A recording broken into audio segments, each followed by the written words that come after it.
মেঘ মাথা নেড়ে না করল। আকস্মাৎ আবির গাইতে শুরু করল। ভালোবাসি তোমায় পুরনো অনুভবে। এই মনেরই জগতে রাজকুমারী তুমি ভালোবাসি। আমি যে তোমায় এই কথাটাই ছিল শুধু বলার ভালোবাসি। আমিও তোমায় সব কথা কি মুখে বলে দিতে হয়? গান শেষ হতেই সবাই হাততালি দিতে লাগলো। সকলেই প্রশংসায় পঞ্চমুখ। মেঘ মুখ ফুলিয়ে চাপা নিঃশ্বাস ছাড়ল। বিড়বিড় করে বলল, বাপরে, এত প্রশংসা করার কি আছে? আমার প্রশংসা তো কেউই করল না। আবির তপ্ত স্বরে শুধালো, হিংসা হচ্ছে? মেঘ বেঞ্চি কেটে বলল, এইসব ছোটখাটো বিষয় নিয়ে আমার হিংসা হয় না। মালা পাশ থেকে বলল, আবির ভাইয়া, তুমি আমাদের বাড়িতে যে গানটা গেয়েছিলে ওইটা একবার গাও। আবির মৃদু স্বরে আওড়ালো, কোনটা? মালা যে মেঘকে খোঁচা দেওয়ার জন্য এই কথা বলেছে এটা বোঝার বাকি নেই। সাকিব বলল, তুই কোন গানটা শুনতে চাস বল মালা, আমি সারা রাত জেগে তোকে শোনাবো। মেঘ ফিক করে হেসে দিল। মালা মেঘের দিকে একবার তাকিয়ে পরপর সাকিবের দিকে তাকিয়ে রাগী স্বরে বলল, তুই তোর গার্লফ্রেন্ডকে শোনা গিয়ে, আমি আবির ভাইয়ের গান শুনবো। আবির নরম স্বরে বলল, তোদের বাড়িতে কোন গান গেয়েছিলাম আমার তো মনে নেই। মালা বলল, তোমার পছন্দের যে কোনো একটা গান গাও।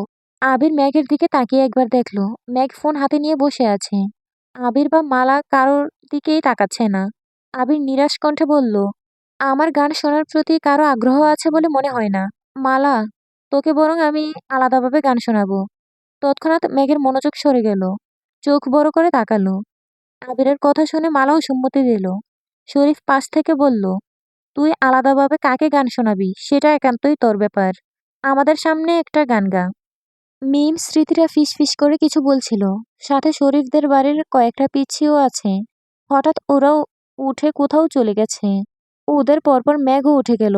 মৃদু স্বরে বলল, তোমরা আড্ডা দাও, আমি চলে যাচ্ছি। আবির যদিও ভেবেছিল একটা গান গাইবে, কিন্তু মেঘ চলে যাওয়ায় আর গান গাইল না। ৫-১০ মিনিট আড্ডা দিয়ে বাড়িতে চলে এলো। মেঘ তখন বারান্দায় বসে আকাশ দেখছে। আবির তানভীর এসেছে। পিছনে মালা আর সাকিব বকবক করছে। সবাই ঘরে ঢুকে গেল। আবির নিচের রুমে ঢুকে আবার বেরিয়ে এলো। মেঘের পাশে দাঁড়িয়ে আস্তে করে জিজ্ঞেস করলো, তখন চলে এলি কেন? এমনি, ভালো লাগছিল না। এখন ভালো লাগছে? জানি না। তখনই কাউসার নামের একজন উঠান থেকে ডাকলো, আবির ভাইয়া, দেখে যাও। কেন, কি হয়েছে? বিন্দুর কি যেন হয়েছে, তাড়াতাড়ি আসো। মেঘ আপু, তুমিও আসো। আবির দ্রুত পা বাড়ালো। মেঘ সহসা আবিরের হাত ধরে ফেললো। চাপা গলায় বলল, আপনি যাবেন না? কেন? মেঘ ফিসফিসিয়ে বলল, তখন ওই বাড়ি থেকে আসার সময় শুনেছি ওরা কয়েকজন মিলে আমাদের ভয় দেখানোর জন্য প্ল্যান করেছে। আবির আর চোখে তাকিয়ে বলল, তুই সেসব জেনেও ভয় পাচ্ছিস? মেঘ শক্ত কণ্ঠে বলল, আমি ভয় পাচ্ছি কোথায়? ভয় না পেলে আমাকে যেতে দিচ্ছিস না কেন? আমি গিয়ে দেখি ঘটনাটা কি। তুই চল আমার সাথে। না বাবা, আমি যাব না। আমি তোর বাবা? ইস, আপনাকে বলিনি। আমার ভয় লাগে। তখন আল্লাহ আল্লাহ করে এই বাড়ি পর্যন্ত এসেছি। তোকে আসতে বলেছিল কে? আমি নিয়ে আসতাম তোকে। মেঘ শীতল কণ্ঠে বলল, আপনি তখন আপনার ভালোবাসার মানুষকে নিয়ে ব্যস্ত ছিলেন। আবির চোখ রাঙিয়ে তাকালো, কিন্তু সেসব মেঘের নজরেও পড়ল না। আবির মেঘের কবজিতে শক্ত করে ধরে বলল, চল। কোথায়? তোকে তোকে তোর তানাদের কাছে দিয়ে আসবো। মেঘ চিৎকার করতে নিল, না। আবির অন্য হাতে মেঘের মুখ চেপে বলল, কথায় কথায় চিৎকার করবি না। তোর মান সম্মান না থাকতে পারে, কিন্তু আমার আছে। মেঘ বাড়ি কণ্ঠে বলল, আমাকে তানাদের কাছে পাচার করে দিচ্ছেন, তারপরও আমি চিৎকার করতে পারবো না? আগে জীবন, তারপর মান সম্মান। আবির হেসে বলল, আমার একটাই আফসোস, তুই কখনো আমাকে চিনতে পারিসনি। আবির কিছু দূরে যেতেই উচ্চকণ্ঠে বলল, কিরে কাউসার, কোথায় তুই? কাউসার কোনো সাড়া শব্দ নেই। মেঘ শীতল কণ্ঠে বলল, আগেই বলেছিলাম ঝামেলা আছে, যেতে হবে না। কিন্তু আপনি আমার কথা মানেন না। যেতে যেতে খালপাড় পর্যন্ত পৌঁছে গেল।